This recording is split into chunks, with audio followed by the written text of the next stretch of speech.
Hello, hi, welcome once again to M5's new English language learning program, Let's Speak English. I'm Gav Duncan and I'm here on your TV screen to help you learn English. Now, are you sitting comfortably? Yes? Good. And are you ready for today's lesson? Yes? Good. Okay, well, let's learn English together. All right, good morning, good afternoon, good evening, hi, hello, welcome. Welcome one, welcome all. Welcome back to the studio. We're here, sandwiched between Christmas and New Year. And we're back here, standing in the studio, ready to start revising some more English. Now, last lesson, we looked at the comparative form of adjectives, and we had another look at the spelling of comparative adjectives. We learned that the spelling depends on the length of the adjective and how many syllables the word has. Now, in lesson 59, in week 12, in the 59th lesson in the 12th week, we also looked at opposite adjectives and how to spell some adjectives and comparative adjectives. Great! Well done! Fantastic! So, now that we managed that task, let's think about opposites. So, what's the opposite of easy? Well, there are two possibilities, hard and difficult. So, what's the opposite of easier? Well, hard is a short adjective. It's only got one syllable. So how do we make the comparative form? Good. We add ER. So hard becomes harder. Great. Now what about difficult? Well, difficult is a long adjective. How many syllables has it got? Difficult. 3. Difficult has got 3 syllables.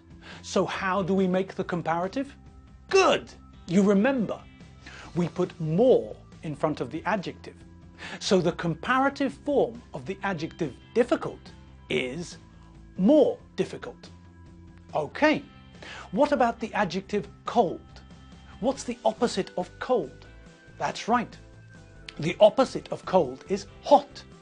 And what's the comparative form for the adjective hot? Well, it's a short adjective. It's only got one syllable. So how do we make the comparative form? Good. We add ER.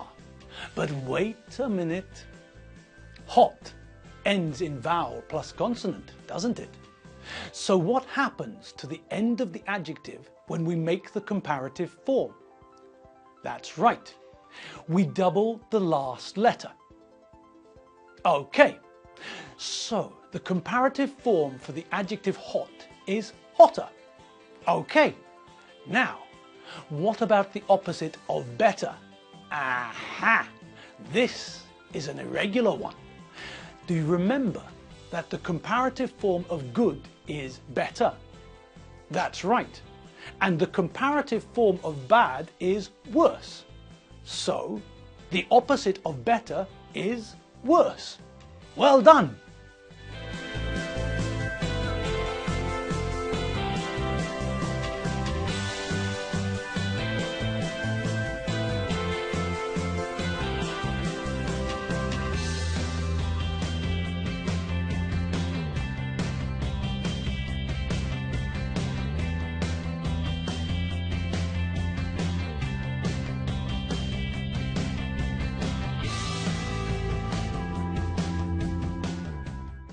So, let's think about the opposites of these adjectives and then make the comparative form for both adjectives.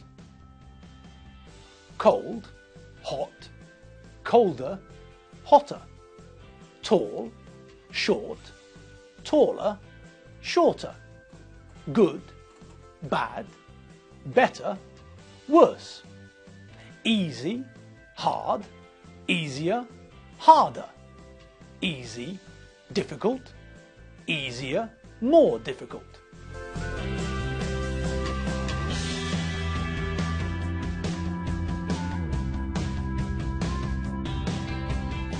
Now, in lesson 60, in the 60th lesson, there was a roundup of the relationships we learned about. Aunts and uncles and nieces and nephews. And we also practiced using comparative adjectives to describe the differences between the children of the Benchfield family, and using than when we use comparatives. Okay, now let's combine what we've learned this week, the Benchfield family and the comparatives. Right, let's get it on. Okay, let's see some information about the Benchfields. Let's start with the kids. Mabel, Mabel, if you're able, get us the info in a table, please.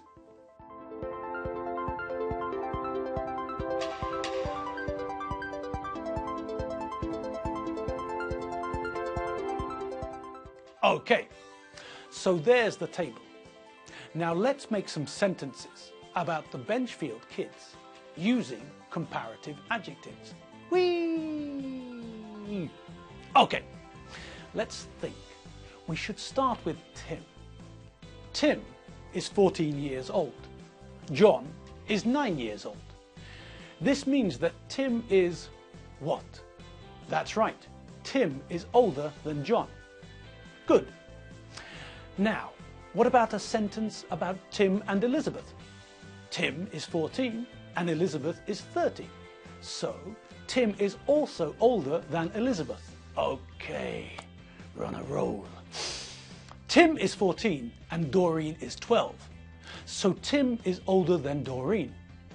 In fact, Tim is older than John and Elizabeth and Doreen. Great. Now, let's have a look at Doreen.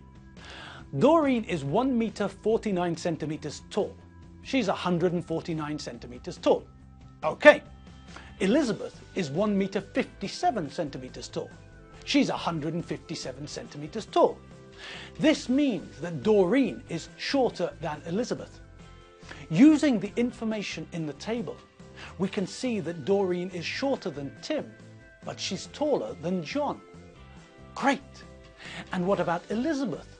Well, look at the table and we can see that Elizabeth is older than Doreen, and she's also older than John. Elizabeth is younger than Tim. Fantastic! Cadbury's cream egg, Yorkie bar, Monster Munch, Skips, rhubarb and custard, scampi and lemon knickknacks. Okay, onwards, gods of English. Let's have a look at John Benchfield. John is younger than Tim. John is younger than Elizabeth, and John is also younger than Doreen. John's brothers and sisters are all older than him. John is shorter than Tim. John is also shorter than Elizabeth. John is shorter than Doreen. So, John is shorter than his brothers and sisters. John's brothers and sisters are taller than him. All right. Now, when we started week 13, we made sure that we didn't panic. For the gods of English, there is no bad luck. We, the gods of English, make our own luck. And what do we say to people who think that 13 is unlucky? What do we say to people who think that 13 is unlucky? Well, the best thing to say is, you, my friend, are talking piffle. That should stop them. Tell them that you are a god of English, and point out that gods of English make their own luck. So, stop talking piffle. Now, in lesson 61, in the 61st lesson, we met, for the first time, the simple past tense. Before we started in on the simple past, we revised the present simple tense. Now, today, we're going to look at the past simple form of the verb to be. Do you all remember the verb to be? I'm pretty sure you do. After all, every single last man, woman and child of you sitting there watching this is a god of English. But just to make absolutely sure, just to be 178% certain, let's have another quick look at the verb to be. Here's the verb to be in full. I am, you are, he is, she is, it is, we are, you are, they are. And, as we all remember, we have to be careful with the first person singular form and the third person singular form. All the other forms are the same, are, but the first person singular form is am and the third person singular form is. We can't say I is and we can't say she am. It's I am and she is. Okay, that's the full form, but as you all remember, we normally use the short form, don't we? Okay, let's see the short form for the verb to be. I'm, you're, he's, she's, it's, we're, you're, they're. Okay, so if you think hard, you can all remember how we used the verb to be in our first few lessons. We used the verb to be to introduce ourselves. Hi, I'm Gav Duncan. Hello, my name's Gav Duncan. And we used the verb to be to introduce other people too. Do you remember? This is Alfredo Benchfield. Hi, her name's Margaret Bissett. We learned the positive form and the negative form, the singular forms and the plural forms.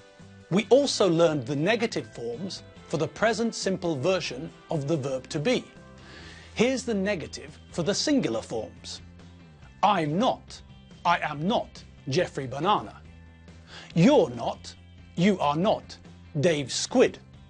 He, she, it's not, isn't, is not French.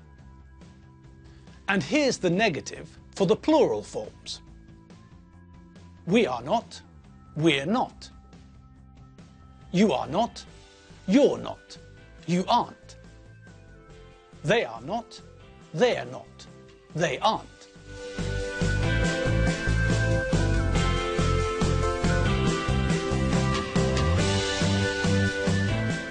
So, in lesson 61, before we started on the past simple, we checked the present simple tense.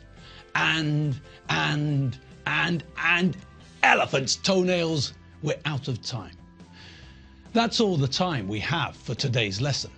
Well, we'll pick up next lesson where we left off today. You've been watching me, Gav Duncan, on M5's English language learning program, Let's Speak English. I'm Gav Duncan, not Forrest Whitaker or Damian Lewis. I'm Gav Duncan, and I'll see you next lesson for some more English revision. See you later. Bye.